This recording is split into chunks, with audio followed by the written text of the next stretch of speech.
Okay, well, good morning, everybody, and welcome to our fire circle today, Advances and Challenges of Indigenous Fire Stewardship. We appreciate you joining, and the way that we've at least discussed amongst us co-organizers and with is that we're going to have some general topics for discussion. Some of those are kind of definitely more organic and coming about.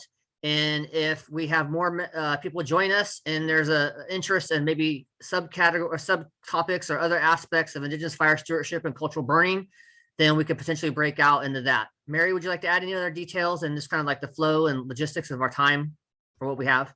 Sure. We've really had the honor of offering conversation about Indigenous fire stewardship throughout the conference. And this is kind of an opportunity for people to think about next steps, and if there are next steps, and how the group might respond to the reality that Indigenous people are rising and Indigenous fire stewardship is badly needed.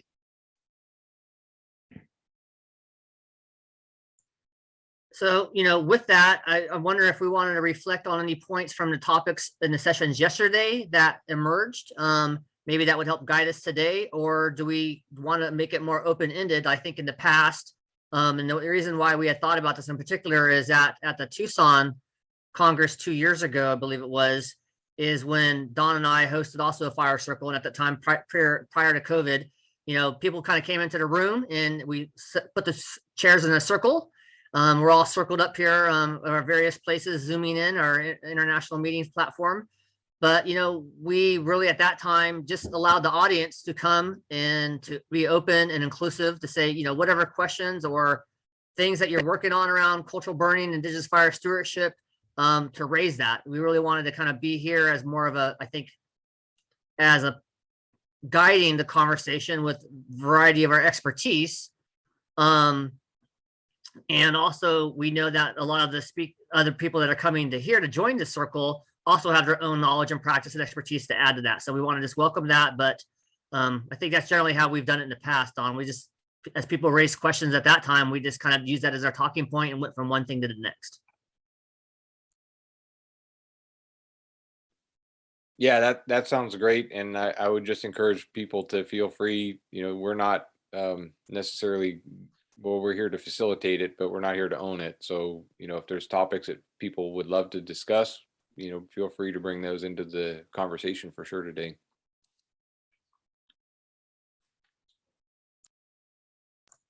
I would also encourage, sorry, go ahead, Danny.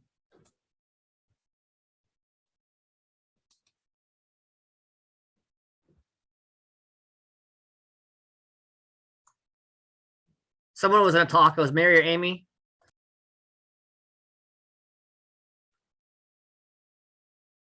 I stepped on somebody, but I don't have anything to offer yet. I was going to say, we also can use the chat. So if you feel like maybe you don't necessarily want to speak up, we see here in the chat, Amy posted something here about the cultural burning for resilience.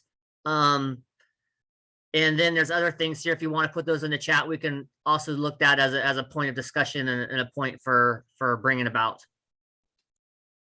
Yeah, thanks, Frank. Just some more background on that one. So that's a project that Dawn and I think we're advisors on, but it's actually out in Australia, and it's about youth and involvement in cultural burning. Just before people were joining in, we were having a discussion about the importance of having youth, and potentials for youth-led burns and youth-led workshops. That would be great. And so I just thought of this one that's coming up. It's December 8th in the evening for North America. I think it's early afternoon in Australia. So yeah, if you're interested, come along to that. It's a public invite. Well, I'll just bring up a subject that Don talks about now and then, is that those of us that sort of try to serve in this arena see that there are efforts in various countries, and we don't really have a way to knit those together just yet. But we think about, of course, Canada, we think about Australia, US, Brazil, I think in particular, and then maybe some others. We had several people on our sessions yesterday from Central and South America, I believe. So I don't know if there's utility in trying to formulate something international that would have a structure such that it would be easy for people to, you know, participate. But what do you think about that? And I'll just add to this, Mary, that, you know, one of the things that a lot of us as practitioners, because, you know, I obviously, you know, travel between North America and Australia and do work in communities and on both ends. And, you know, one of the things that I really see the opportunity for is the growth that we get when we are able to learn sometimes outside of our own familiarity, you know, being in a different place with different communities, and sometimes even piecing together knowledge that we may have had gone missing from our own communities, that comes back to us because we're in a different place. And, you know, Frank and I both had that experience too, because we both also traveled to Australia and worked out there with Indigenous communities. But, you know, there's just a lot of strength, I think, in learning from and being out together and having those conversations. And there's very few opportunities where we really get the chance to do that sort of thing. So, you know, what I think what Mary is kind of getting at is how might we start to be able to formulate that, where there could be opportunities for exchanges or those kinds of things. And I'll say that one of the things that you know, those of us on this call have talked about is doing some kind of a workshop, perhaps, where we're able to all get together. And I know Morgan Varner and I have had a conversation about this, and it's not set in stone, but potentially we could, you know, he's offered up the Tall Timbers Institute for us to be able to come together and have a small workshop of folks, primarily focused, I think, at first as Indigenous participants, but then, you know, could be expanded upon, you know, to kind of think about how we want to work on these different issues. But there's so few times where we really get a chance to learn about what's happening on the different continents, and what are the synergies that are there, and how could we be supporting Indigenous burning and each other in those efforts. So I that's a little context to what Mary was introducing, but I think if people want to chime in on that, I'd be happy to hear what that sounds like, for sure. Well, I think, you know, the Nature Conservancy, and especially the partnership between the Indigenous Peoples Burning Network with Mary and then the Trex with Jeremy Bailey, has been a good model for many tribes. I think about the Yurok Cultural Fire Management Council and their Yurok Trex that they have, where it has been a variety of other tribal or Indigenous people coming to learn and burn together, and then taking that skill set and those approaches and lessons learned back to their own home communities. And then as the Indigenous Peoples Burning Network broadens out, and Mary, you can talk more to this, we see, you know, a really growing interest across the United States about kind of different hubs of different regional tribal collaboration around burning in general. And so, you know, using the initial kind of pilot for the Hoopa, Yurok, and Karuk in Northwest California, you know, we have as advisors, at least my role in that, addressing various interests of other tribes across the U.S. and then kind of helping them get a foundation or start, and then having them build upon it. And I think that's really powerful. And then, you know, thinking about coming together, having a variety of workshops or hosts where, you know, people go to these other communities to burn. Like you're saying, Don, it's a very insightful, it's a way to learn, particularly even, you know, in a whole different kind of ecosystem or vegetation or fuel type, to see how that's coming together. And then, you know, for us, I think looking at opportunities to see a model that works, and it can be, you know, flexible, but ultimately empowering each local Indigenous community to have their own representation in how their fire use and how they're revitalizing that. I'm just wondering, in our session here, you know, people are kind of peppering in a little bit here and there, but in general, we have a pretty small group, and it sure would be nice to be able to, if people are able to be on camera to see one another, but also then if people want to start putting something in a chat, that would be fine. How about this? How about if everybody, hi there, everyone. How about if you just type in the chat, sort of like where you're coming from and what you want to talk about, or yeah, we'll just leave it that general. We're tired at the end of the conference, so this is a little bit of a slog.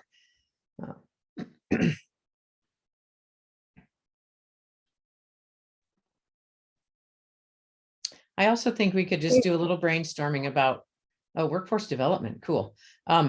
we could also do just a little bit of brainstorming about what the association can do as next steps. And I think Amy and Dawn and others are also in touch with the International Association of Wildland Fire, and our tech support person, Annie, and the conference organizer says that IAWF and Association for Fire Ecology do things together. So that's not an unheard of idea.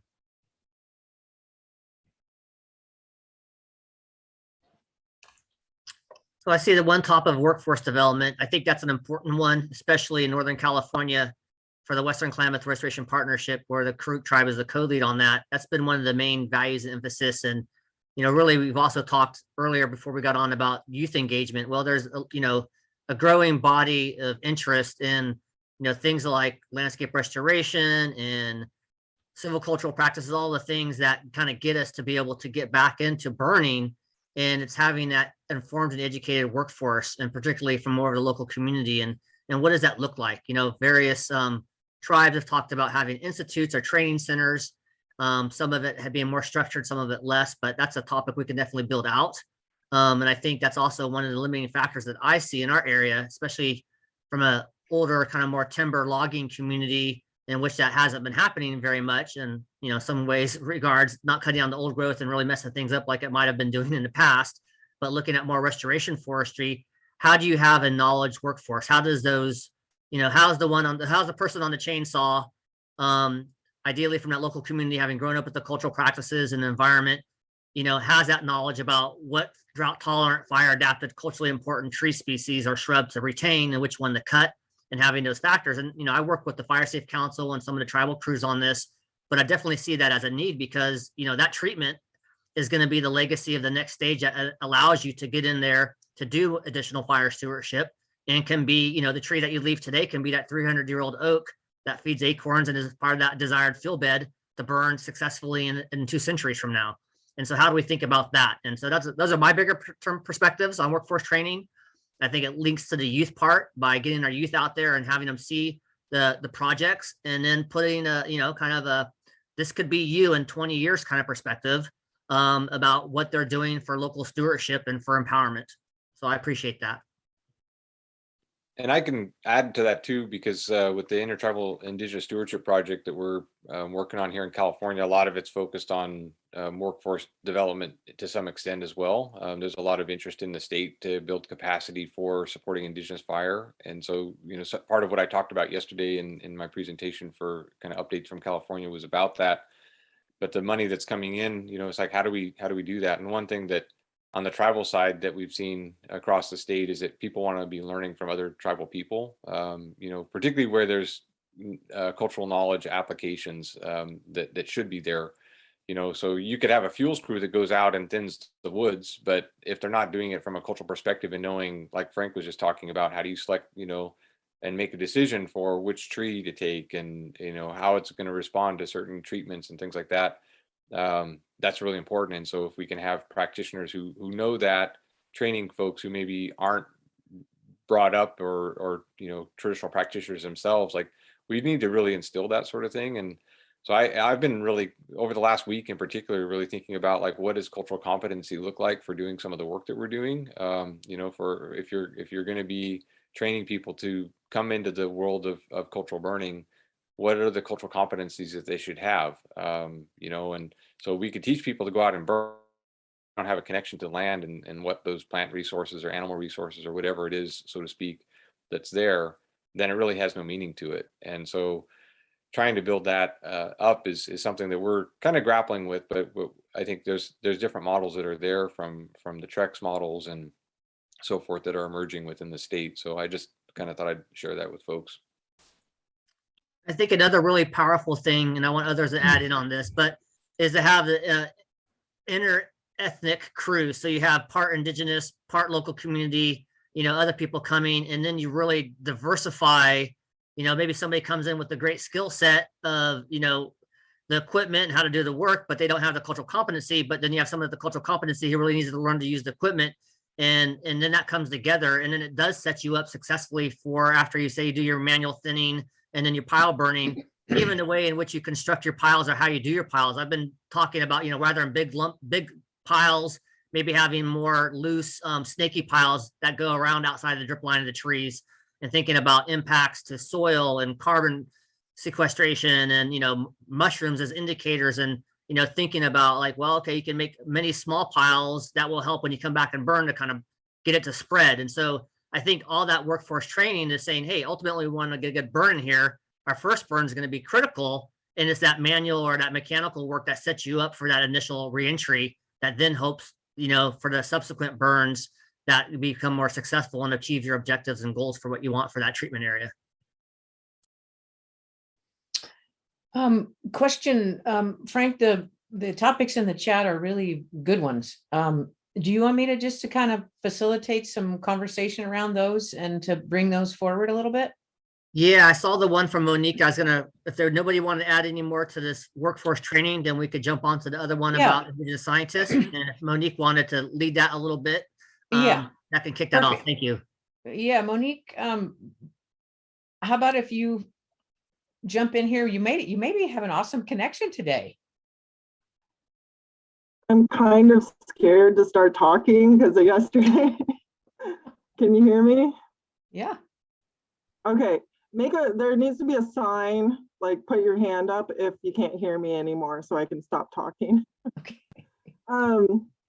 Yeah, I saw Amy Christensen on Twitter posted something that hit home with me because it's kind of been how I've been feeling with Indigenous scientists and how we feel about getting kind of pigeonholed to like talk about our culture all the time. And where we're like fire ecologists or we're, botanists or plant specialists, and we find ourselves just spending most of our time educating the public on our treaties and our histories and stuff. And so that's, me as a fire ecologist, I feel like I have this holistic view of fire in general, and I really sometimes have to really struggle to pull myself from just talking about the stereotypical view that the public has of traditional knowledge, and to help them understand that fire ecology, traditional knowledge is fire ecology, and it's connected to everything. And so I wanted to hear other people's experiences on that, how they've been able to, I know all of you have done a great job of battling that, like getting pigeonholed aspect, I guess, of being Indigenous and in our field. So anyways.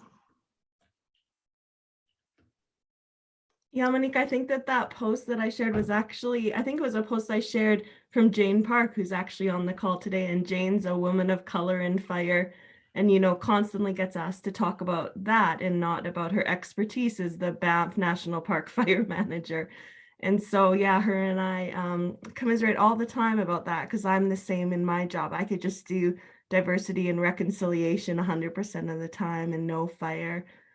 So yeah, it's frustrating. I think like for me though, it's just kind of making a stand and being honest about that. And my employer though is pretty supportive that way. And I think that, I've been open and honest with them about, that I don't only want to do that work. So yeah, I know too that I think Jane, I don't know if you're there and you want to talk about it, but a group that Jane in is as well, they talk about, being compensated for that time because it's on top of the additional, roles that she has as a fire manager. So, if you're asked to sit on additional committees and other things on diversity and inclusion, that you're compensated for that with overtime pay or like, time off or that kind of thing. So I don't know, Frank or Dawn, if you want to add there. I know we always complain about it to each other all the time, so. Hi, Amy. It's Jane here. Can you guys hear me? Yep, you sound great, Jane.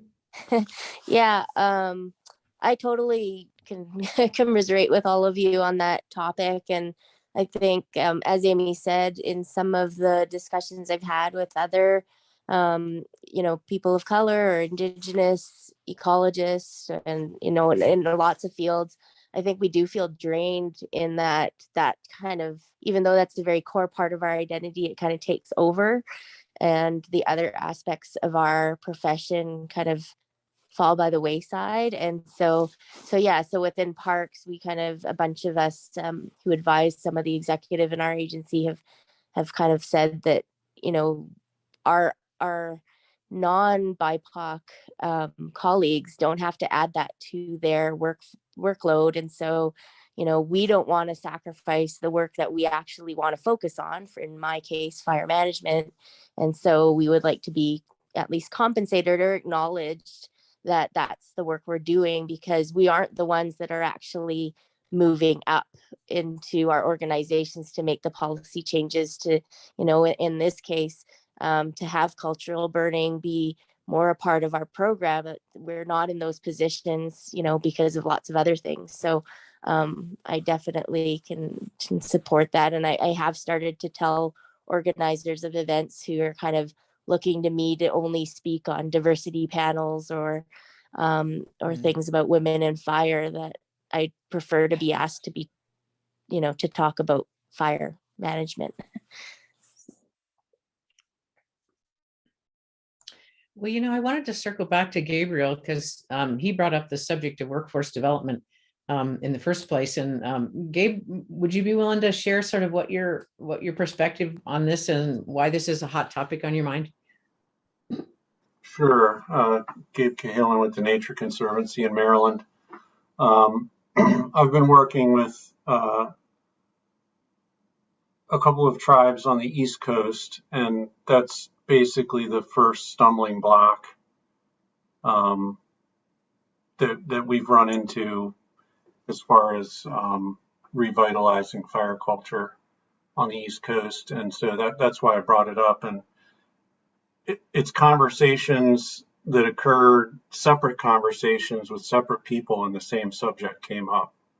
So that's kind of what, and so I really appreciate what Frank said about, youth engagement. I think that's going to be really important moving forward, because I know, our curriculum doesn't include fire.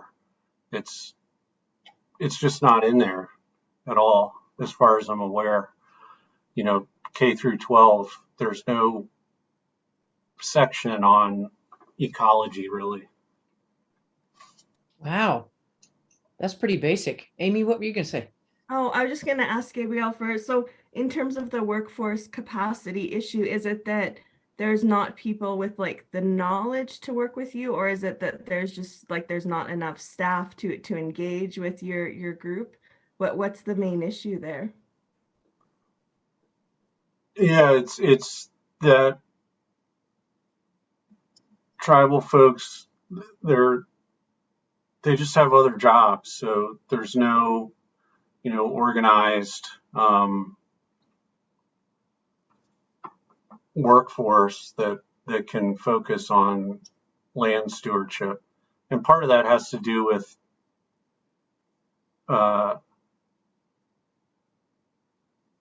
land back has to happen first, really. And so but I think there's this idea in a lot of people's mind that the capacity isn't there to do land back. But it's like this circular logic, right? It's like there's no capacity, so we're not doing that. But in my mind, it's like if you're not doing it, there's no reason to have a workforce.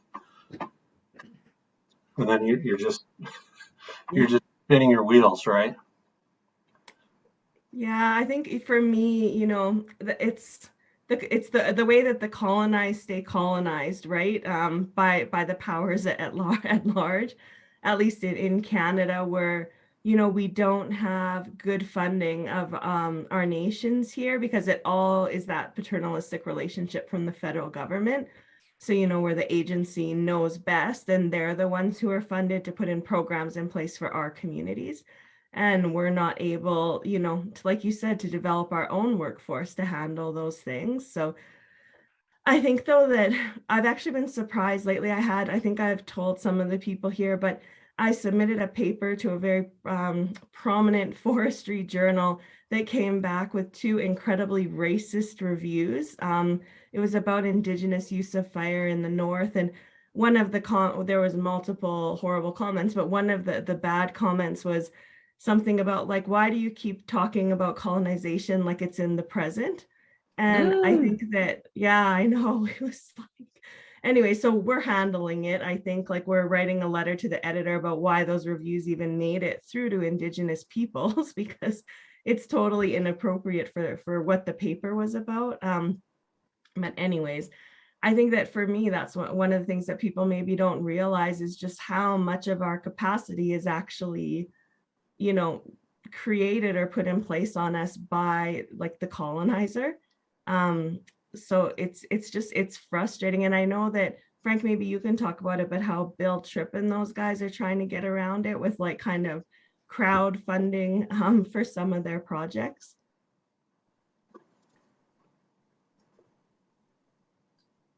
Well, and this kind of gets back to one of the other questions about representation and the thing about being pigeonholed. I can't speak on behalf of the Creek tribe nor represent their perspectives, but they, as a way to address that need for increasing capacity, is to set up like a GoFundMe account for ecocultural endowment that will bring in money from different philanthropy groups that will then be funding and training local youth to be that workforce. And with that is again more of the Bill Tripp of the Creek tribe has more of a vision for an institute and training center in which that work will be conducted as part of that endowment, because really the money isn't coming in from the federal government to the tribe per se. It's at more at the big governance level for, you know, working involved on forest stewardship and the projects there through like a master stewardship agreement. But beyond that, there needs to really be more of that before you even get to that project, having that capacity within your community. And how do you do that, right? How do you start training your teenage youth who go out and look at treatments, who are, you know, part of the burn, take place of burning, and then as they get a little bit more older and you get through the kind of the insurance things of who can swing a chainsaw around or who can hold a drip torch, they already have that knowledge coming into that, and then you just kind of hone in those skills and give them a capacity to have living wages and stay within the community, because there's not a mass exodus. You know, so much of our rural areas for Indigenous people is, if you don't, you know, I call it the extractive resource kind of economy and changing it around to a restoration economy. You know, that's a hope for them to be able to do work and stay local and have that, you know, living wage job opportunities in their community. Yeah, I would just add in on that too, that I think conceptually one way to be able to handle that as kind of a project level, working across, you know, entities and building that capacity within the tribes themselves, or just, you know, families, even if it was at that level, is to think about how you could build a pilot project or something that's kind of fine grain, that objectives, and bringing people together in something that has some, you know, some light funding to it, that starts to build the interest and starts to build the knowledge and connection to that place, and then could be built on from there. You know, like you mentioned, Gabriel, that you've got a lot of folks that are obviously working in other jobs, and that's true in California with the surveys that we did of practitioners across the state, is that most people are volunteering for the work that they do for stewardship because it means something to them. You know, like they want to have access to go have good, you know, materials for weaving with, or they want to go out to have a place to go hunt, or, you know, to have access to their fishing hole or whatever. You know, and so there's obviously an incentive there that comes back from that. But if you can start to get out of that cycle of volunteering, and actually give it an opportunity to have, you know, livelihood connection, then it can become something different. So it may not be this generation, but maybe the kids of the folks who are, you know, volunteering on this pilot project, or you know, getting some supplemental funding from that pilot project. You know, they're bringing their families along, they're learning, they're building that capacity, and then the next generation can finally start to step into the roles of doing the work. You know, so I mean, there's different models that are out there. Locally, we've got some tribes that are looking at workforce development, primarily in the sense of disaster recovery. We've got so many fires coming through, and seeing Monique's comment about being, you know, from this local area here. You know, the Dixie Fire burned through a lot of the areas where her family would be from, I'm assuming. But some of the tribes here have reached out to me, asking for how best to plan for this and how to build the capacity for doing, crews to come in and cut trees and doing that sort of thing. So we have all these kind of initiatives that are taking place around the state, and in the long run, like chasing the wildfire scene, I don't think is going to get us where we need to be. But I think in terms of like really getting to the point of connecting people back to land and stewarding that land in the way that I think we all have in our hearts to want to do, we need to build that space for that to happen. Yeah, Yeah, can I I just think add that- one quick, oh, sorry, Mary, I was Please, just gonna after you, add Amy. one quick comment on funding. So in Canada, we don't have much money to fund stewardship programs or anything like at the federal level, but we have so much money for climate change adaptation programs.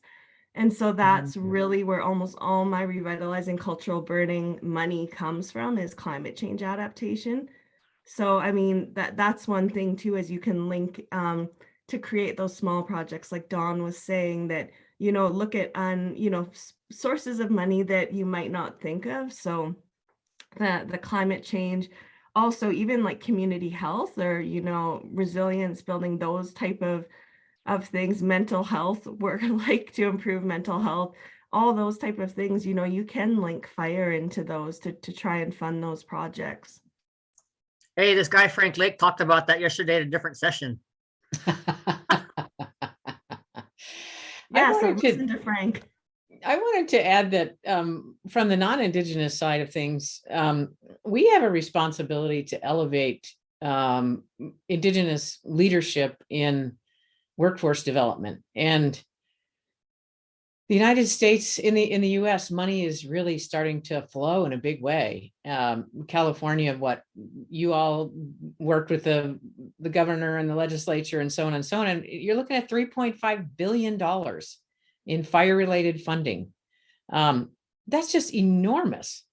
And so my concern is that the need to deliver on some of that money continues to step on Indigenous peoples. I don't think that's going to happen in California because what you all are doing, but I look at the infrastructure bill for the United States nationwide, tremendous amounts of money. And what I read in, need for workforce development isn't need for developing workforces in multiple fire cultures. What I fear is that, kids in Indigenous communities are going to, get invited to become mainstream firefighters. And that doesn't seem like it's in the right path. So I don't know, I think it's just important to make sure Indigenous voices are in those discussions. I also think it'll help that at least for the next couple of years, we have some Indigenous peoples in high places in natural resource management agencies. To follow up on that, Mary, I just want to say that in California, we're really fortunate to have a few key people high up within agencies that are really pushing for a change in the culture, specifically within the agencies, and a shift to make place for Indigenous stewardship to occur.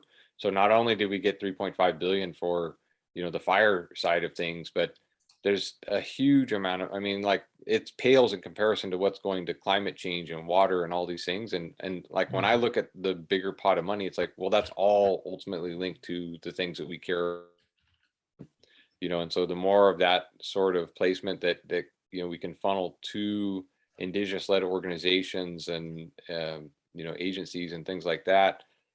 And I'm talking more about like creation of block grant programs and things like that, so that we're not having to compete with one another in terms of like the tribal side of projects, but even with other entities that are trying to do good work that we may be partnering with.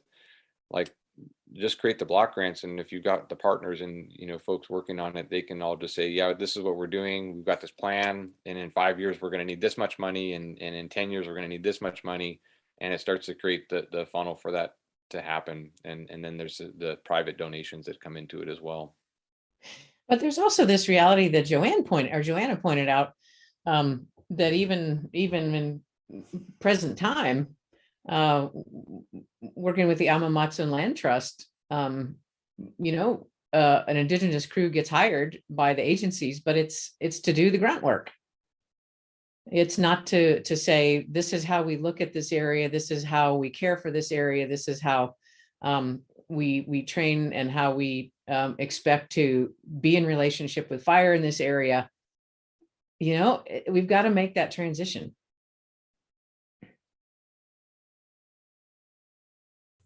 Yeah, Joanne, did you want to say more? And then Kurt.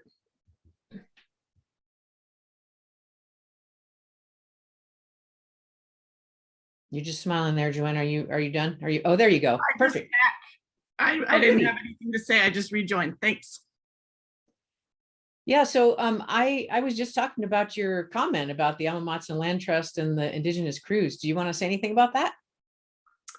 I have worked with the Amamutsu Land Trust, and so just seeing that, and in my current work with Save the Redwoods League, where there's a lot of comments from dominant culture organizations, you know, or primarily so nonprofits. We want to collaborate with Native organizations. We want to work with Native organizations, and there's a lot of good intent, and there's some of, we already made the plan, we already made the prescription, we already have the restoration, we need a crew. We need the hands and the chainsaws, and that's it. And so that is really different than what do you see on this landscape? What do you see and know about this landscape? Let's walk this landscape and talk about it. Let's talk about any constraints, you know, everybody has. So a government agency might be like, I as a person want to do that, but I'm stuck in these ways and I'm not stuck in these other ways. And so actual partnerships is what I'm interested in, and something I work on. Yeah. I loved your parenthetical remark about congratulating themselves. And so I, you know, as a non-Indigenous person, I have to own part of that, but yeah, it's so true. Right. And it's better than not, but the like, yeah, look at this. Like, there's more. Yeah. I was going to offer a minute for Kurt to say something if you want to.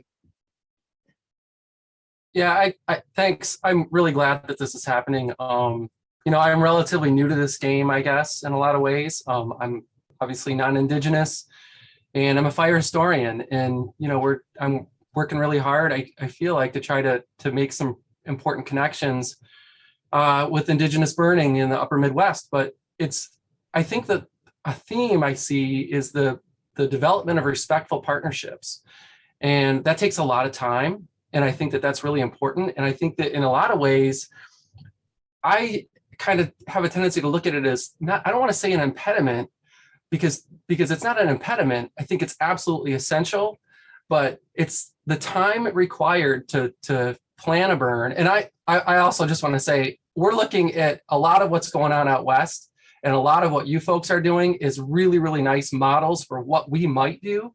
But it's the time required, and I love the time that's required, but it makes it really challenging to keep people sort of focused for what can be up to 3 years to get a prescribed fire for cultural use set up to go.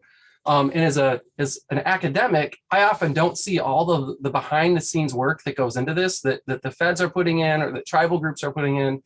But I'm really, really amazed at just the amount of what I love. The best part of my job is spending the time to go out and just be in the woods, really, and having conversations with folks. But from an academic perspective, it doesn't work because they want academics to, you know, publish the papers as quickly as they can. And from a practical standpoint, with how long it takes to get prescribed fires set up, these fires need to happen sooner rather than later. And I feel like they're happening later. Just from a planning perspective. And so it's cool to see what everybody's doing elsewhere to try to overcome some of these challenges. And I would want to argue that, or not argue, because I'm not really arguing. I want to just simply say that respectful partnership is probably the most important key. So even if it takes 5 years to implement a burn, building that relationship and that friendship and I think that's really what it's kind of come to be. It's not really a partnership anymore. The people that I work with are actually people I kind of consider to be friends now. I really think that that's the key. And if we can build these really good partnerships, not just among federal agencies and tribal communities, but academics, I think are really need to step it up too. I think that that's the key to getting this stuff to work. And so watching what everybody else is doing, because I feel like you're ahead of us in some ways, in a lot of ways. That's been really, really valuable to those of us that are working in the upper Midwest. So I want to say thank you for that. But this is really cool. I really wanted to be just a little bit of a fly on the wall, because I am kind of new at this in a lot of ways. But I think it's really, really important to start engaging more directly with tribal groups to try to get to return fire as a cultural use, not just to restore ecology, but to restore culture in a lot of ways. And I know less about that than most people. So thanks for holding this. That's really great, Kurt. And I just wanted to comment on that a little bit, and that some of the things that we're trying to change around it, because that planning piece is huge, right? When you bring up 3 years of planning, and we can put all the effort into planning and then never get the conditions right to burn in that particular place. And so when we were working on the development of AB 642 and SB 332 in California this past year, if you read the pieces of legislation, the one thing that really is an awesome piece for Indigenous side of the burning is that we're not required within the law now to have a burn plan in place. That burn plan is a cultural thing. And so, like my experiences of being in Australia in the outback, no Indigenous practitioners are, writing a burn plan to go out and burn to, go hunt for goannas or anything like that. It's based off of reading and knowing where in the landscape that fire needs to be. And so that's the intent of the law, that we wrote it in the state of California for it to be totally organic in that way. I see that this place needs to be burned. While we won't be able to necessarily do that on federal land immediately, I'm hoping that at some point we'll get to that point, and really driving things in a direction where the policy will shift to a conversation of the right to burn for Indigenous peoples, regardless of where it's at, regardless of what plans are in place and so forth. That's a little scary, I think, for some of the agency folks. And I know that we've got a few agency folks who've called on to this. I see some folks from California with the Forest Service here, but those are kind of the directions that we're looking to go. And I know that the state, once they start to see what that looks like and how it's applied, I think that'll start to open more doors on that too. Yeah, Mary, speaking of, yesterday we were talking about things that we've heard that are upsetting, like don't say to Indigenous people. Well, I've been in meetings before where we're talking about this and talking about how cultural fire is so different, that, a burn plan shouldn't be required because it's a very low risk activity, most cultural burns. And it's based on like your knowledge and basically the conditions that morning when you wake up. And the one agency person said to me, well, that just means Indians are going to be lighting fires everywhere. And I was like, yeah, that's the point. Like, that it's not a controlled thing, but that I know, but that we have Indigenous people, who are knowledgeable about fire, being able to put fire on the landscape in an easier way. Sorry, Frank, I think I cut you off there. Just the researcher side of me. So, one of my approaches in crosswalking my practitioner knowledge and experience with that as a scientist is, what is that decision tree process of a practitioner when they're going out there, and I often tear back to Mary's synthesis on terrestrial fire knowledge, like those elements, what's going on with the weather that day, how receptive do the fuels look, what indicators of the animal's presence are not. Is there things on phenology, certain, species that maybe are indicators about the appropriateness to burn, or even the scale? And I have it in my mind, like this crosswalk of like, you could do almost like a checkbox thing, but that would be a good way, I think, to some ways have and I'm always looking for kind of an integration or an in-between step of, well, there's this intellectual process that a practitioner is making before they burn. There's us intellectually as scientists or as managers that would be helpful to know that kind of, and how do we bring that together? That doesn't have to be like a formal burn plan, but more of an understanding of what is the criteria and evaluation that's going on before an Indigenous person burns, and how can we learn from that to guide maybe the prescribed burning that's going on the agency standpoint. That's more of like a quick eval, and then you're either go or no go, or you go, but what are the adaptive practices you make during that burn. Maybe you're having too much scorch, maybe you're having too much consumption, maybe you're not having enough. Too many times on agency burns and some with the organizations, it's drip torch assisted. It's like, you don't need to put gallons of fuel because your burn plan is so conservative, because you're wanting to avert liability of it getting away, and then it doesn't volatilize, and then that goes right into our water with the next rain. That doesn't make sense. Like, there has to be some efficacy and some decision making about why you go forward with a burn after you test burn or not. And it'd be insightful to burn bosses and others who want to get trained what that Indigenous framework is, what they're sizing up, what are the indicators, and what are some of those go, no go. And I think we'll find more alignment just from laying down fire, but then looking at the behavior and desired effects that you want real time. Anyways, that's my ideas on that.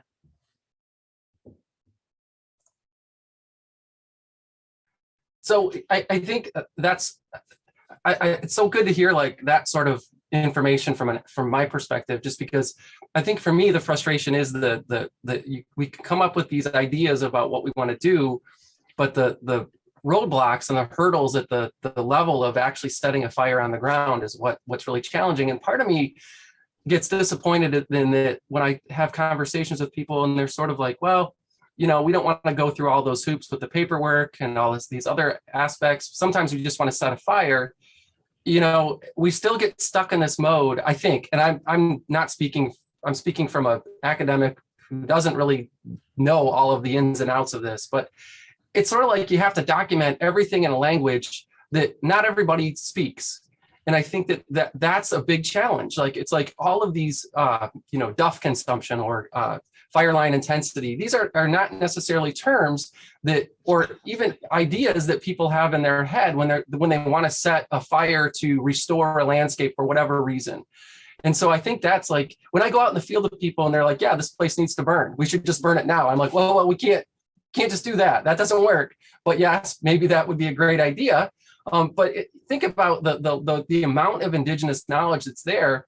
If we can find a way to connect the translation, because I think that everybody's speaking about the same things, but the terminology is so foreign to a lot of folks that it becomes an impediment, a mental impediment to say we just can't do this. And I'm wondering if there's a way around that. Like, I love the idea of just trying to set it up so tribal communities can just make a decision. This is a place we want to burn. Here's why.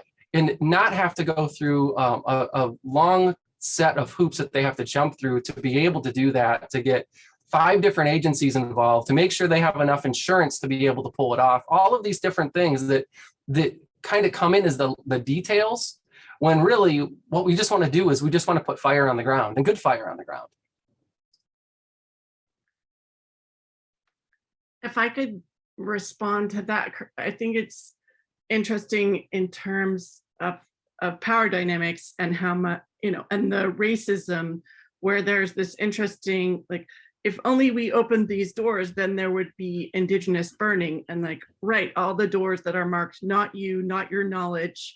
No, right, there are specific things set up to make sure that only one kind of knowledge and only one kind of training and only one kind of permitting. So it's not what I want at all, right? I want anti-racism, but the whole, like, if only we could do this, and like, we can, as long as we look at the structures that say, not you, not ever, to Indigenous people, and change them. So that, like, well, maybe this, maybe that, and yeah, just my experience too of the quiet parts said out loud of the things that come up when I'm non-Indigenous and I'm burning with Indigenous people, and some of the things that get said with the assumption of we're all white here, that are shocking to me, right? About the racism and who knows what, who has excellent, viable knowledge.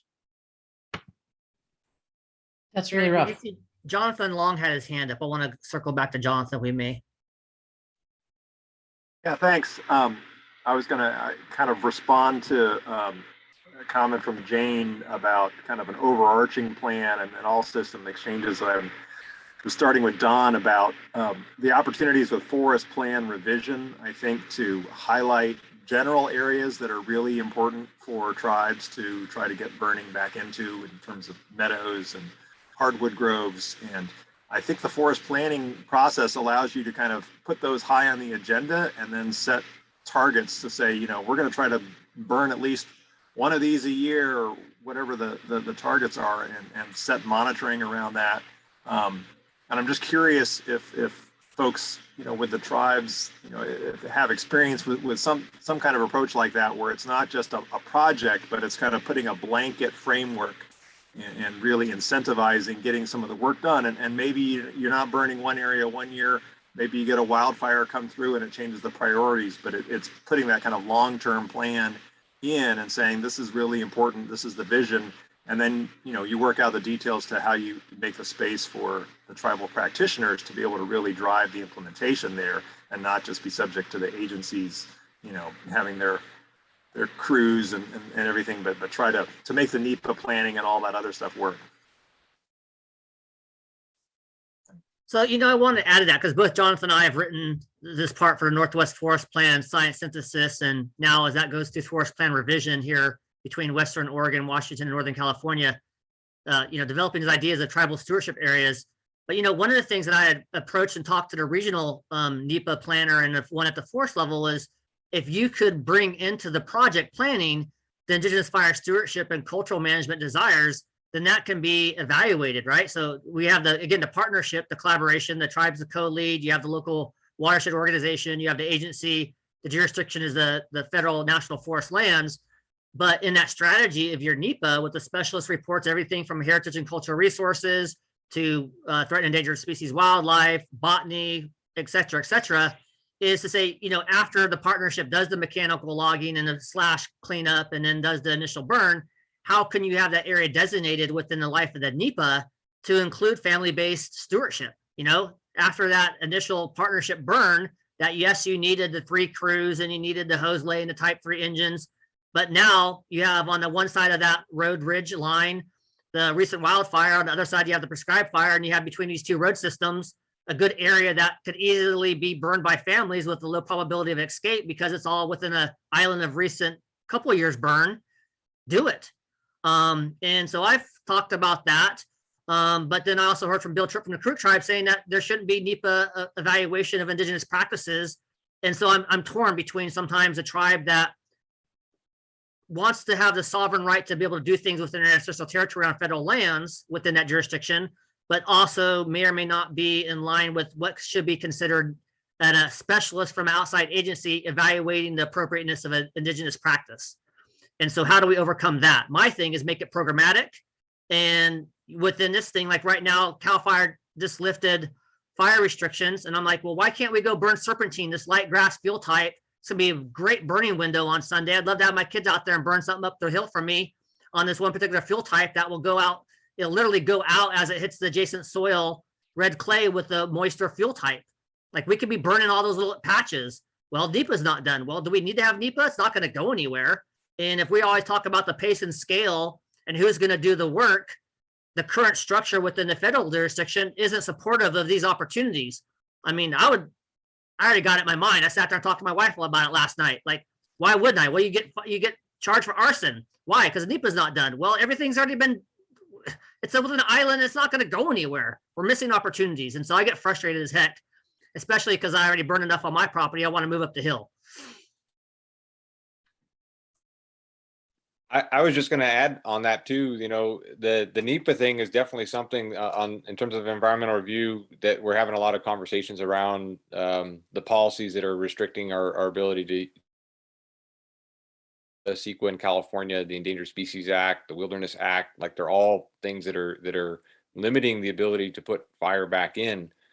Getting to the comment that Monique or Jane put in, and also what Jonathan was talking about, and building on what Frank was saying, you know, with the work that I've been doing and trying to think about landscapes and fire, I don't know, call it fire management plans within the landscape. You know, if we're thinking about all the different opportunities, and I'll just give an example for our Big Chico Creek Ecological Reserve, which is a campus-owned facility where I'm field director. We've got 8,000 acres of land. We've got over 15 different vegetation community types that are on it. Each of those vegetation community types have a specific time frame for when it's appropriate to be burning within them. And I started doing, cultural burns on that property in 2007 and have been running fire out there ever since. And what I've been developing is, because the university and some of our partners are wanting to see burn plans, while I don't need to write a burn plan for all those things, my thought is, well, okay, I'll write a culturally based burn plan that's not specific to location, but specific to the vegetation type. So I now have one, my model was a oak woodlands, grassland, wet meadow ecosystem. So it's like grass dominated fuel types. And I wrote a prescription that that's based on that, and what times of year, what are the indicators we're looking for, when would we know we'd come back in with fire. And I've included crosswalks to what the the fuel models would be for like a behave run, as an analogous part for reviewers from like CAL FIRE or other agencies that might look at it. But I specifically say I'm not using this when I'm setting fire. I'm using the cultural indicators for when I'm setting fire. And based on the conditions, I can pivot to wherever I need to be within the landscape to be able to use those fires. So on Wednesday this week, I did a burn using that plan that CAL FIRE signed off on, which they didn't need to, but I had them do it anyways.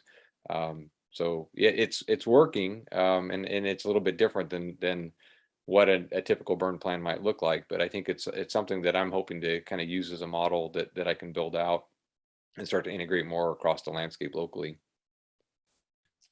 Hey, Don, can I ask you a question on that? Because are you saying that you're sort of identifying types of landscapes that you'd like to burn without identifying specific areas?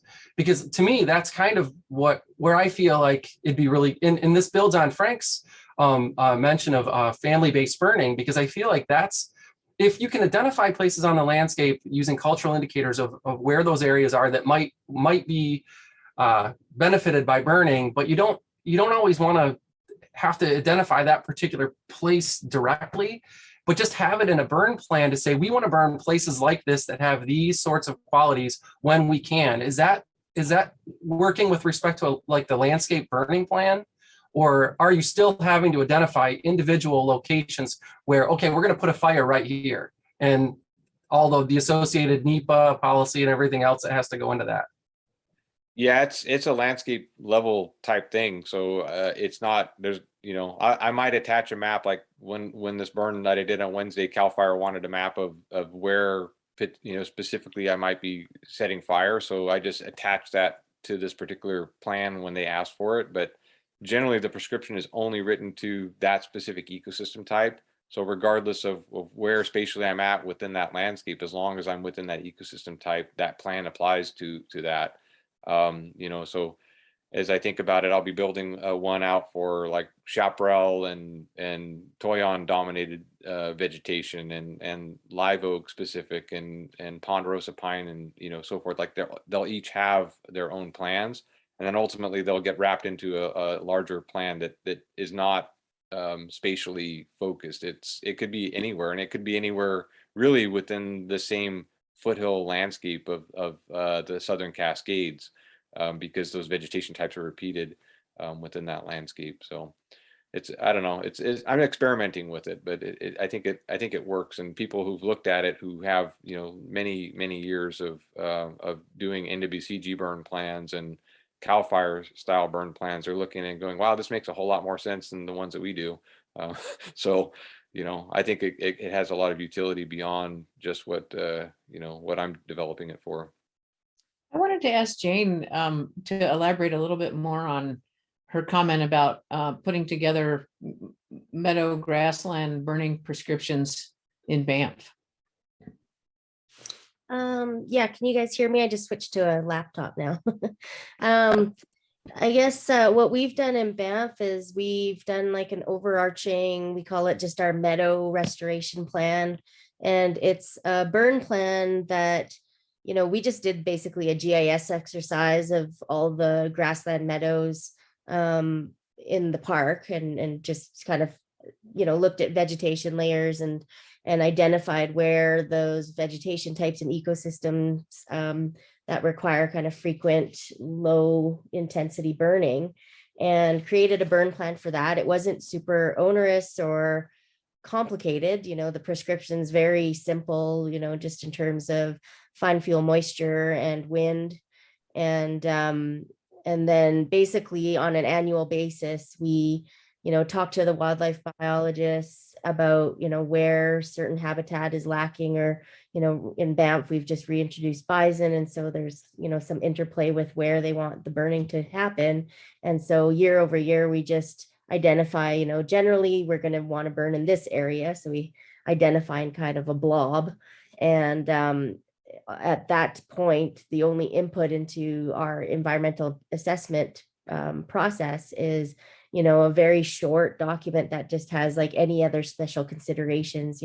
Are there, cultural resources we need to protect in that area, or specific resource objectives in terms of species at risk and endangered species and whatnot. And then we basically have a blanket approval. We still have to do the go, no goes and check with our national duty officers to ensure that we've got the approvals to go on the day. But for instance, last fall, this spring, and then again this fall, we were able to then take advantage of 1 day, very short windows.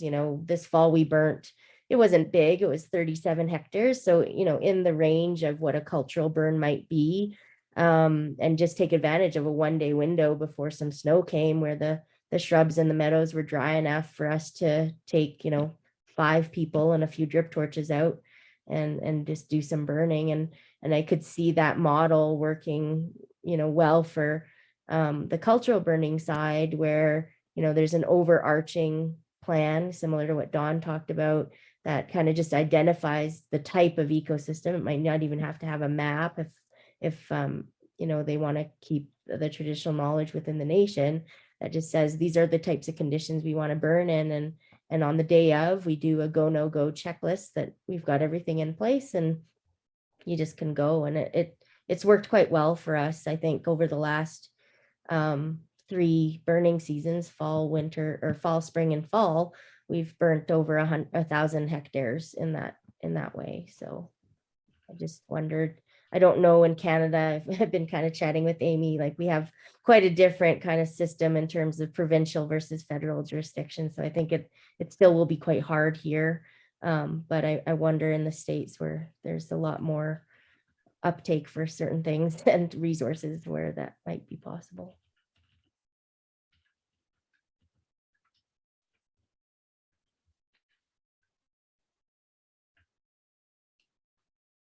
Yeah.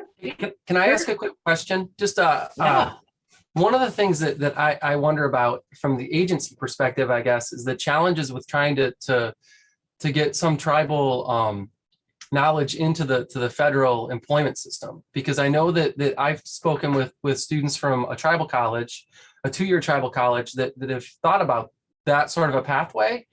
And I feel like it's hard because there's very specific language in many of the job ads that are like a specific, you need to have had X number of coursework that deals with this and X number of coursework that deals with this, or credit hours.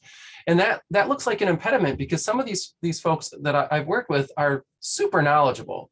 Like they understand the way it works, but because they don't have these very specific pieces of their education component, they automatically don't make it to the next level. This is a perception more than anything else, but they don't make it into the next level to even get an interview for these jobs. How much of that is going away, maybe is a way to ask the question, or is that something that agency personnel are struggling with? Or have you thought about, like, I guess a alternative educational background is a supplement more than just coursework? Is that a problem, or am I just not perceiving it correctly? No, it's a huge problem in Canada too, where we have students coming out of university, mostly non-Indigenous, who are, then in the expert field, where we have 30-year guys, that Indigenous guys on the fire line that can't get that same job. So it's terrible and frustrating. We've been trying to push like experience equivalencies for education.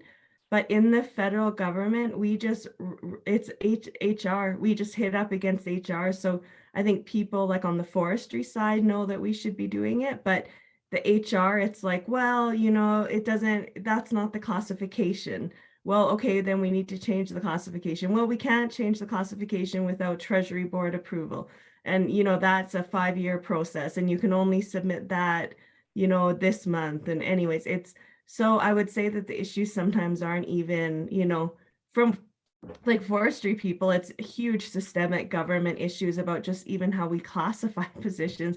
And for me, like unless students or people use certain words and, check the boxes, like you say, I won't even see an application. It doesn't make it through the filter to come to my desk. So yeah, it's hugely frustrating. I don't know, Frank, you probably have similar experiences with the US Forest Service.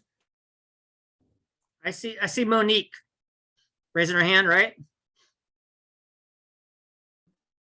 Well, I know I reached out to you a long time ago, Frank, back when I first got hired as a SCEP, because I was looking for other Indigenous, traditional fire practitioners, and so it seems like I think you came in through the SCEP program as well, as an undergrad. And so I was trying to figure out how you got into the field, that the level that you were at. And so I kind of followed his model, because he, when Frank got to the level he was at, where he was working with tribes as a federal, working for the research station, he started sharing the path that he took. And then I was able to find that, and I was like, okay, that's the path I need to take. And so I showed that as an example and got support from the region to follow that path. So I came in through the SCEP program as well. And what happened was I had mentors at the Native American Student Center that knew, they knew me and they knew what I wanted to do, that I wanted to work for tribes. And they were like, hey, there's this SCEP program, you need to apply for it. And I would not have applied if they hadn't shown me that was there and pushed me to apply for it. And that's literally how I got the job that I have today. And so these type of programs are huge. One of my critiques, though, about the SCEP program, and now it's the Pathways program, is that it throws Native students into a lot of time we end up getting sent to a rural forest somewhere that's not within our ancestral homelands. And it's a surefire way to make them want to run for the hills, like that picture of your deer, like running, that's how I felt for a long time. I was just fighting fire, so I was able to put my head down and just dig fire line.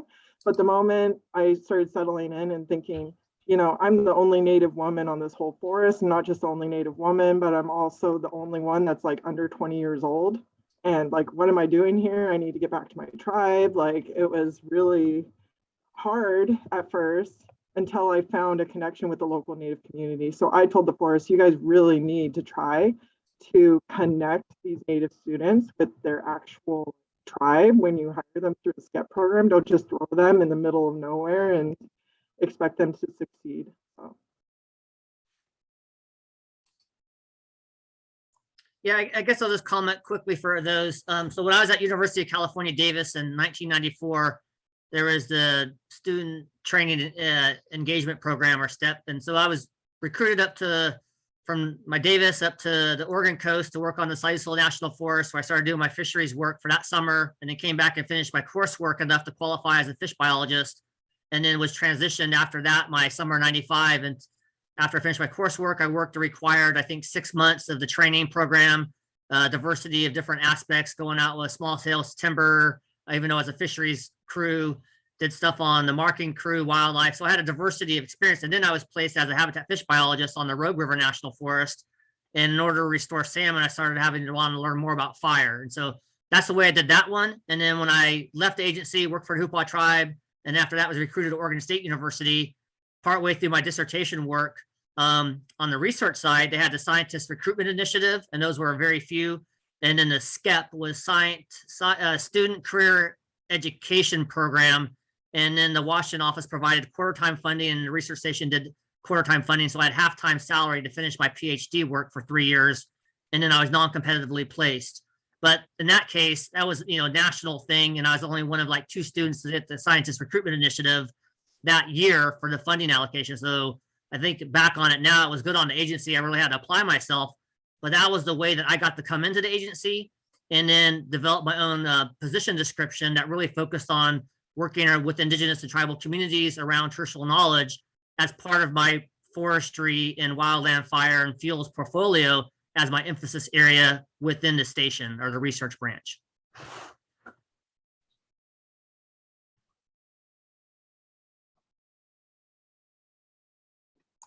Mary, I saw Jonathan raise something that if I didn't see other comments from people I'd want to go back to, was building upon kind of that, how to get fire on the ground within certain areas, leading off of that NEPA part.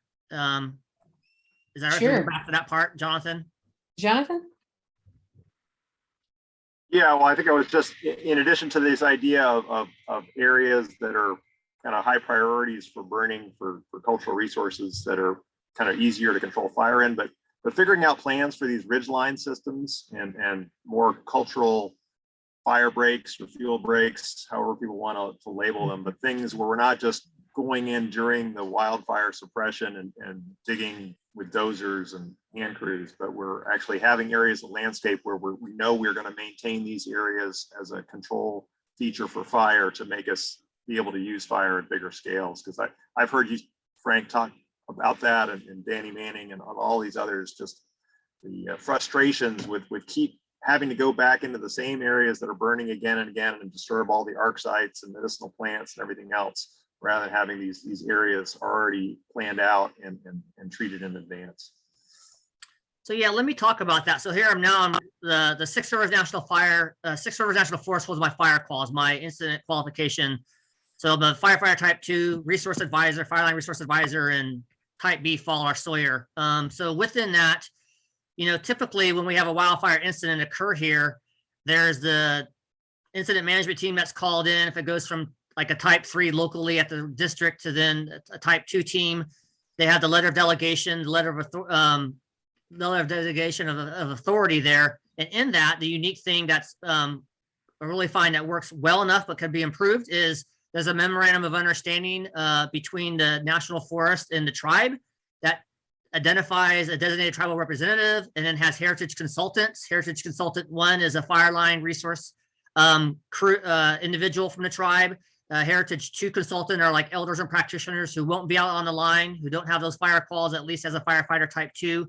But that brings into that letter of delegation authority when the incident management team shows up, the structure for having coordination and consultation for that wildfire incident with the local tribe, and has positions within that org chart to have the tribe directly involved. So then they have the contingency lines. We start doing the planning about, okay, here's our box. How are we gonna, whatever the mandate. This last year, it was a full suppression strategy with confine and contain tactics. But within that, we were coming to the same ridges and roads where, okay, 4 years ago, it burned on this side of that other watershed over the hill. And now we're on this side. It hasn't burned in 50 or 60 years. What are we going to do? And so often, that part is in that determination of where you're going to put your lines in. We have the resource advisor, we have the agency archaeologist go out there, the heritage consultant. You're walking down that line, you're looking for things. In many cases, we've already been there. So we know where sites are at if you have that documentation as you're part of it. What is it? Your IC 214, your daily log, but there's the confidential ones that go to the forest archaeologist, to the tribal historic preservation officer. That becomes part of that database about, this part of that line, you're going to have this site or this area of concern, and there's these mitigations. So what our plan is now is to bring that into the pods, the potential operation delineation approach, where what is the response time to a certain area from basically the fire station to that point on the landscape. But then when you're out there, given the burning conditions, what are your operational approaches and what are your containment lines? And if we haven't identified ahead of time, and particularly tribes have some trust issues about disclosing too much, too often, and too early. So you don't have to have pinpoints. You can also, as I was describing recently, you can do a participatory GIS exercise where you identify pre-season. These are ridges and areas of concern. You can just broad brush it, say, from this point to this point, no dozer, handline only within existing footprint. In this area, you're not going to have people stage on lookout because that's a sacred site. It's an area of sensitivity to the tribe. You're not going to have people on that, swinging weather and doing things. And so you can have all these things pre-entered. So when you do have the incident that starts, you already have a working framework of what are the areas of greatest concern, what are the areas that you can have some initial suppression for initial attack. And if it gets beyond initial attack, what you're going to do for your long-term or duration. You can also crosswalk that with your SOPL, your GIS person about your long-term FS Pro run to look at fire behavior and spread and think about, well, under this burning operation for our next 2 weeks, it may or may not go here or there. And then therefore, as our first, second, and third priorities for what we want to have done, at least gives you some lead time. And then you're looking at mitigation factors. And then ideally, as we see this year with large fires and multiple incidents within a tribe's ancestral territory, you only have so many people from the tribe that are fire line qualified, and that could work with incident management teams.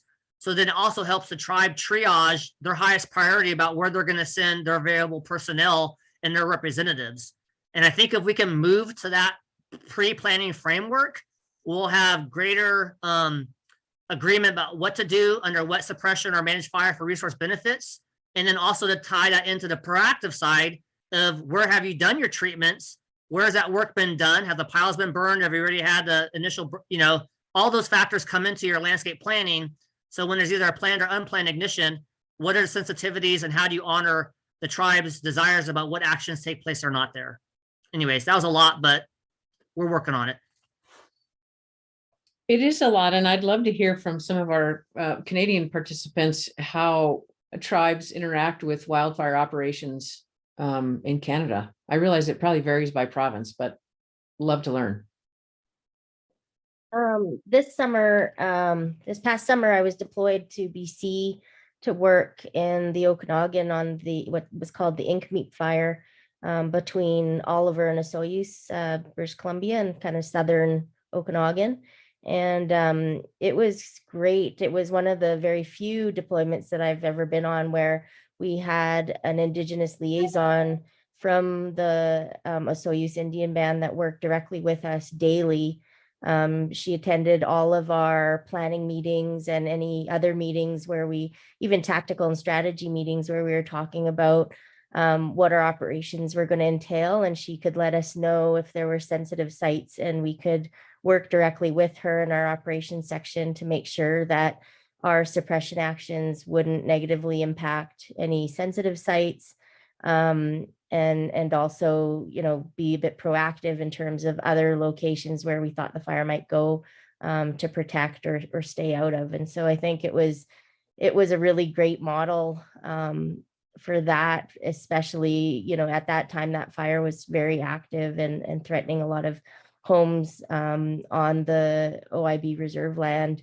So it was really great. And then on my second deployment to British Columbia, it was in Merritt, BC, and that's where I got to had the great fortune to work with Harry Spahan and Joe Gilchrist, and spend a ton of time with Joe doing similar things, but on the demob recovery side of things, identifying areas where there were potential erosion issues, which are probably coming to fruition right now with all the water and the flooding that's occurred there. But it was the first year where there was a lot of interaction with the nations where the wildfires were burning, and a real consideration for their values. So I found that extremely valuable from a incident command standpoint.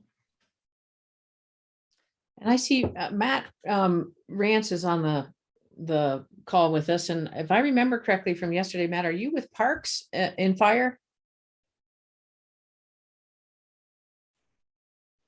Hey, can you hear me? Yep. Yeah. Okay, good. My internet is a bit spotty today, so I wasn't sure how this was going to work. Yeah, I'm actually just south of Jane in Waterton Lakes National Park. So yeah, I had a similar experience to Jane when I was deployed to British Columbia this year, working near Lillooet, BC. We had Indigenous advisors working with our team on a daily basis, and kind of as the fire moved, and we were anticipating areas where we were going to need to do work. They were drawing circles on maps for us, and basically talking about which tactics and strategies were going to be acceptable in those areas, and areas to stay out of. Very, very much like what Frank was talking about, like, unacceptable for people to be posted as a lookout in a particular location, and no heavy equipment lines through this area. Burning in this area is okay, burning in this area is not okay. So yeah, it was super helpful. Yeah, and I think just important to point out, this was like Jane and Matt both said, the first year and the first time I've heard of it in Canada being done. So normally it's the, Indigenous nations aren't asked at all. And I don't know any other provinces, Jane or Matt, you can say besides BC that's actually doing that now. I'm not aware of any. I'm not either in Alberta. It's kind of lumped in with kind of the stakeholders at large mostly, and not in my experience has it been like that.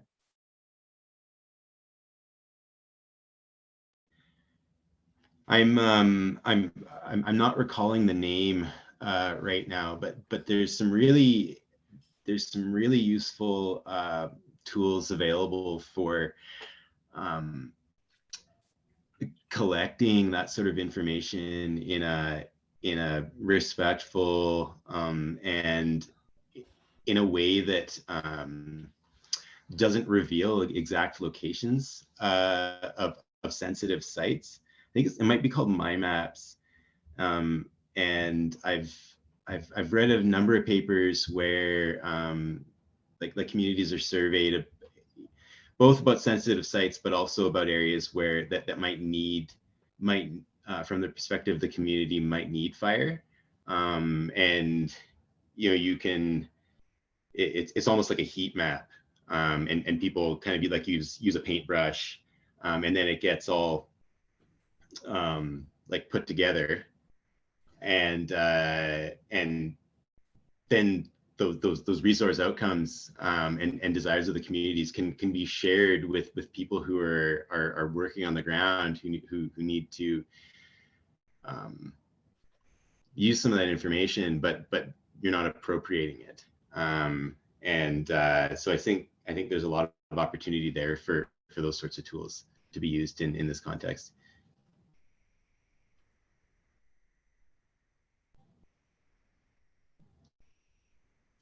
Mapping meetings, yes. So Mary, how are we doing on any other topics? If people want to keep going on this one, it seems like the wildfire management and incorporation of tribes is an important topic, because more and more wildfire management is happening. Are opportunities for improving that. And then I see Jonathan, so I want to make sure we're just keeping up with everybody wants to address. Yeah, I'm trying to keep up. I'm not seeing any big new ones, and our energy might be waning just a little bit, but I don't want to cut us off. We have probably about 10 more minutes realistically. And so if there are other topics that people want to address, that's fine too. Let's just continue on this one until we see something pop up. Jonathan? Yeah, I just wanted to raise, I put in the chat, there had been discussions a few years ago about setting up dedicated crews to use intentional fire, just within the agency. It hasn't gotten a lot of traction yet, but it seems like it's something that could really be a good fit for Native communities, rather than having folks that are constantly getting pulled off to Southern California, but have crews that are working in their local areas that are really knowledgeable of fire. And that could also be really useful to kind of put a counterweight to the bear model, where we bring in people from outside to develop a post-fire recovery plan. And there's this constant kind of churn of people around different places rather than cultivating that local knowledge. So I don't know if other people, I was suggesting like the Guardians program in DC or something, maybe is kind of an example of the concept, and maybe how we could adapt that for fire in other regions. Frank, and well, Kurt's been hanging in, and then Frank.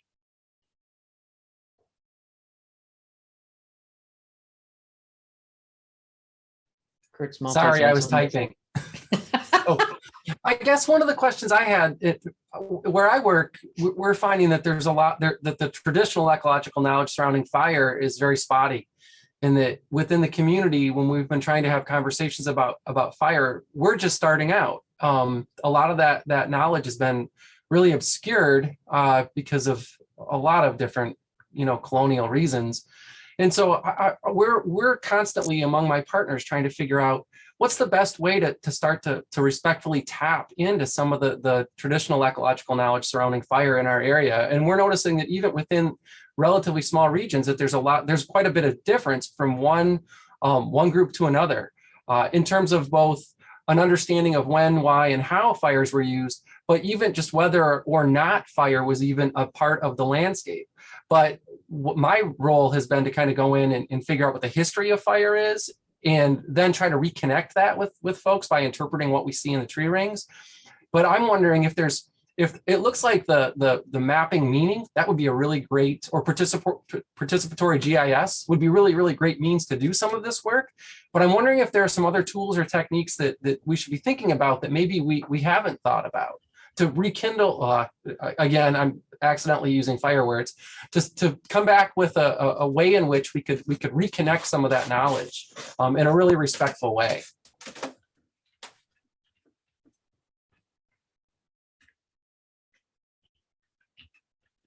I would just comment that I think, starting on a tribal side, it's really important for folks to understand their own connections to place. And I've been really advocating a lot in California, in particular around like map-based ethnographies, where people can think about their knowledge of their own homelands, ecosystems, the relationships to them, who has specific connections to places where they're already stewarding, what are the resources, and this is stuff that's kept in-house. It's not something that's shared outward.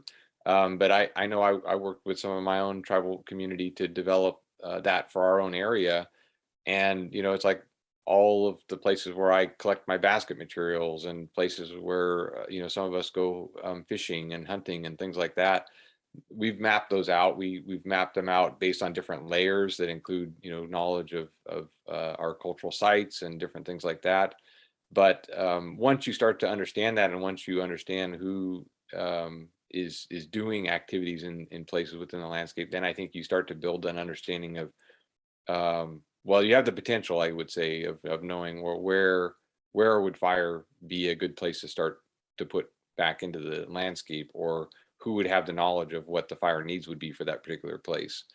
And may not have people who have that experience with fire. For me, when I started out burning in this kind of academic side of it, doing research back in the early 2000s, it was applying fire to a system where we hadn't burned in over 100 years. Nobody in our tribal community had ever burned in a riparian forest. And Frank and I were both doing riparian burning at around the same time.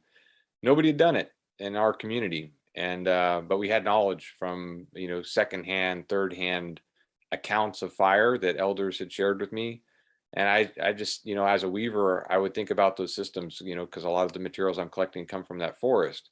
And I started thinking about the ecology of that place and thinking about what the needs of fire were within that place. And then I just came up with a plan and said, okay, this is with the knowledge that the elders had shared with me. This is what their elders had shared with them. And this is what I'm seeing. And I connected it in my head, and I got, somebody gave me a book of matches, and I went out and did it. And it followed along the lines of what we knew of what the fire would do in those places.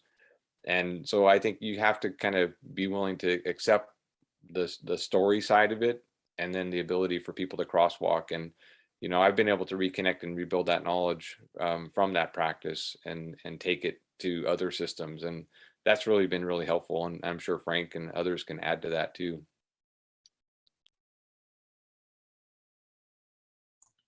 I guess the one thing I was going to say, I see on the Six Rivers National Forest for Orleans Ranger Station area, and working closely with the Karuk tribe, is to have a fire use module.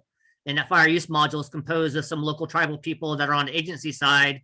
And then they also work, again, through the memorandum of understanding or agreement with the tribe. They work together on projects. So when at the local level incident, it was a fire use module comprised of more of the locals that were tribal, non-tribal, that were really helping operationally do some of the work on the ground. And then I've really wanted to have it our fire refresher, and even asked as a different kind of like module to have more of the cultural competency part of that, because there are some new people that come into the fire use module. They used to have a hotshot crew, but they went to another district to say, hey, this is, these are kind of the intent behind what you could be doing. It could be project work in the non-fire season. And then when it comes to the wildfire, this is the way we work with the tribe. And then after we get after wildfire season, which is within days, you're getting right into the fall prescribed time. And this is what we want to have locally available. So when other crews are someplace off doing suppression in Southern California, we still have a local workforce within the local district agency and that with the tribe to be able to conduct the prescribed burning. And then that transitions often into the treks. And then this year, the Klamath River Treks model was having them all burn together on units on federal land that were adjacent to the private property and working together to, when they had the burn windows for the days, to do broadcast burning. And when it started to rain, then they did a lot of the piles left over from the fire suppression lines, but also from the former project work. And, there was a lot of learning and teaching and some improvements around legacy trees, but all in all, they got a lot of areas treated and cleaned up. That really is now a good anchor to work from.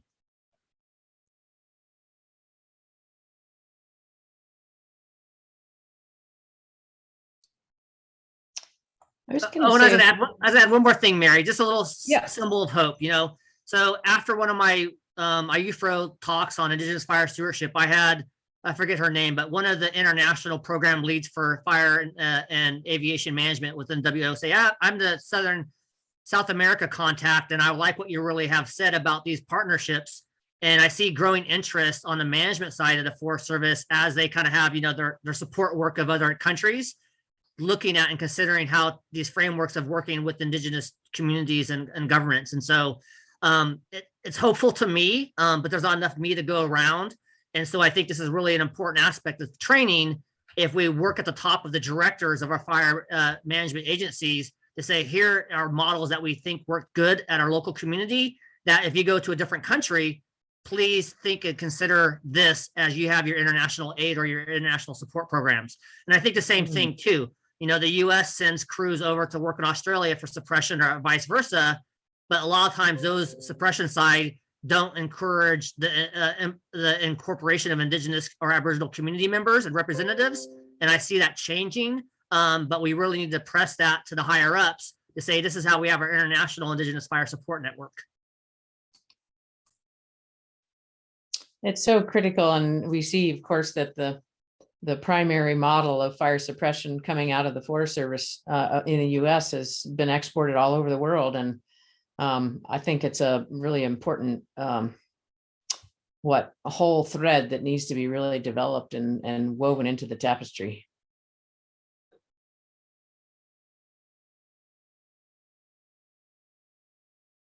Yeah, Monique, please. So one of the things we're working on over here is, so it's kind of a capacity issue on our forest because our fuels crews are already at maximum. They're doing so much. And then when I come in as a fire ecologist, I'm like, I really want to do a cultural burn. And even the tribal fuels crews are also at max level. They're so busy, especially this year. So the Northwest BIA fire ecologist and I decided, let's just pool our resources and work on some of these trainings together. And some of it's virtual and save ourselves some time and also make sure that we're and also DNR is working with us as well on cross-boundary monitoring. So we're starting to do a lot more interagency conversations where we're saying, we're all working on the same things. We're all focusing on the same landscapes. Let's start talking about how we can do monitoring trainings together pre-season, how we can have these discussions about cultural resources and how we can get our crews to get to know each other better. So we know who to get a hold of when some of these issues come up and what we can work on for the next year. So that's some stuff we're working on right now. And it's been great because we also have a fire use module on our forest. And they tend to just get pulled to the typical fuels work that all of our forests do. But I had a crew boss reach out to me that said he really wanted to see them start doing some more stuff related to cultural, protecting cultural resources. And so we were deciding to do a pre-season training with our fuels crews and start talking about some of that.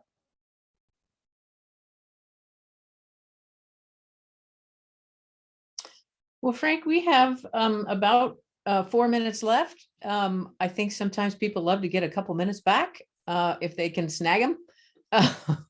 But maybe I'll just take this opportunity to make sure we have time to thank everyone who's participated in the discussion, and let's just open it up for final comments.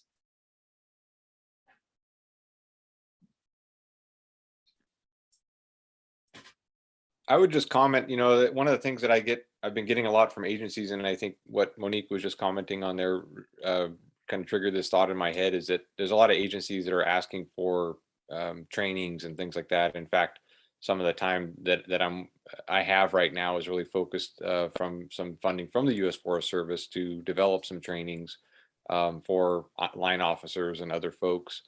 And I think that it would be great to know, where those of us on this call who either work for the agency or have interest in developing trainings could work together on some of that stuff, and maybe it's disseminated more at a national level for that sort of thing, or even broader. I don't see why an international border should get in the way of how we, as particularly on the Indigenous side of it, how we see the needs for communicating with others on that.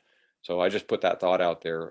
And also just to bring out attention in the email or in the chat, I posted my email address there, but for folks who want to stay connected, Frank and I back in 2018 or 2019 at the AFA conference in Tucson had created a list for folks, and I've gotten a few folks who've already emailed me this morning asking to be added to it. But if you'd like to stay connected to the group here, we can keep that going, and I'll just share that. But I appreciate the comments from everybody today. I think it's been a good conversation. I think there's still more we can try to do, so we'll keep the ball rolling there if we can. I also think it's helpful for us to learn of these things. So I appreciate people asking, or telling us what some of their needs are. And Mary, for us, for the Indigenous Peoples Burning Network, we kind of see additional work needs, right, and products that we can develop. And so there's at least a couple of things out of here that Mary and I will touch base with Dawn and then bring back to that group. There's things that are getting around the workforce training. There's things around, working with local Indigenous communities for empowerment on wildfire and prescribed fire, cultural burning. There's a lot of things that we touched on here. And so as Mary helps guide that process more nationally in the US and working with the Canadian side, we will bring this forward. So thank you for all that contributed and, and raised our awareness of what some of your needs are at your local communities and areas you're working. Make one quick point. I got funding support to do a national workshop virtual on Indigenous stewardship on public lands, and have opportunities to carve out a piece of that just on cultural burning or native use of fire. So folks who are really interested in what we could do with that opportunity, maybe I'll put my email in the chat, and you can ping me and let me know if you have particular suggestions or ideas you want to contribute. Thank you so much. And thank you to our conference organizer, Annie Oxerard, for being here with us. And she's been behind the scenes, making sure we all stay afloat. And I think with that, we'll say, stay safe, stay healthy, and we'll see you on the fire line. Yeah. And just an awesome shout out to Annie again. Helping pull us all together and keep us organized. And, thanks, Annie, so much to you and everything that you've done to help us be inclusive and added, again, thank you so much is all I can say. I want to diddle that totally, because I feel like we've been a herd of cats, and Annie, you've been amazing making sure that we've got this together. It's it's been fantastic. Thanks. Awesome. Well, thank you all for being here. All right, we'll see you soon. Bye, everyone. Thanks, everyone.